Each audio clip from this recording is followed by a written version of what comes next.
అండి నమస్తే అందరికీ. ఈరోజు రసం పెడుతున్నానండి, మిరియాల చారు. వర్షం పడుతుంది కదా, వేడి వేడిగా ఇలా పెడుతున్నాను. ఇది ముందుగా పోపు వేసుకుంటున్నానండి. ఇదిగో పోపు వేసుకొని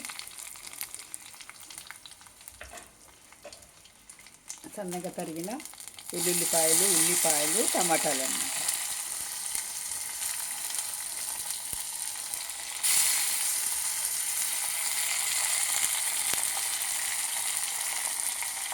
ఇవన్నీ జడిలాగా పడుతుంది కదా వర్షము, అందుకని కొద్దిగా వేడిగా మిరియాలు చారు చేసుకుంటే బాగుంటుందని చేస్తున్నానండి. ఇది పోపు పెట్టేశాను కదా, ఇది హల్దీ పౌడరు, ఉప్పు వేసేసాను, మిరియాల పొడి అన్నమాట.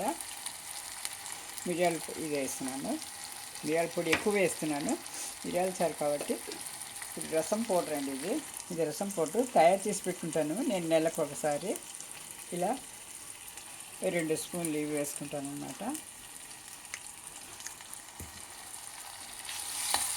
వేసుకొని నాకు రసం తొందరగా అయిపోతుందండి, ఎందుకంటే టమాటా ఆల్రెడీ పల్ప్ ఉంటుంది నాకు.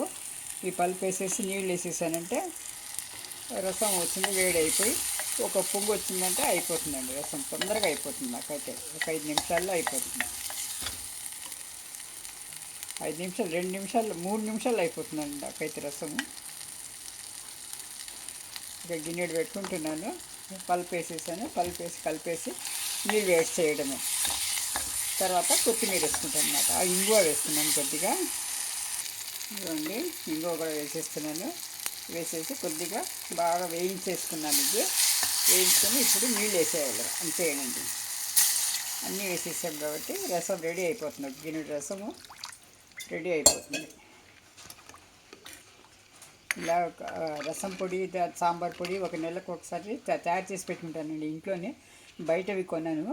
చూడండి, కొత్తిమిర్చాలు వేసుకుంటాను. ఒక పొంగు వచ్చే వరకు ఆఫ్ చేసేస్తే రసం వేడి మిరియాల రసం, మిరియాల చారు రెడీ అనమాట. ఈ వర్షంలో చాలా బాగుంటుందండి. ఇదిగోండి పొంగు వస్తుంది, అయిపోయిందండి చారు. చూసినారా, ఒక 2 నిమిషాల్లో అయిపోయింది అనమాట. ఇది వచ్చిందే వేడిగా మిరియాల చారు అనమాట. నేను ఎప్పుడు మట్టి చట్టిలోనే చేస్తానండి. అది మన స్టీల్లో చేయొచ్చు, కానీ దానికంటే దీంట్లో టేస్ట్ వేరే విధంగా ఉంటుందండి. అందుకని ఎప్పుడు నేను ఇదే వాడతానండి. థ్యాంక్ యూ ఫర్ వాచింగ్ అండి.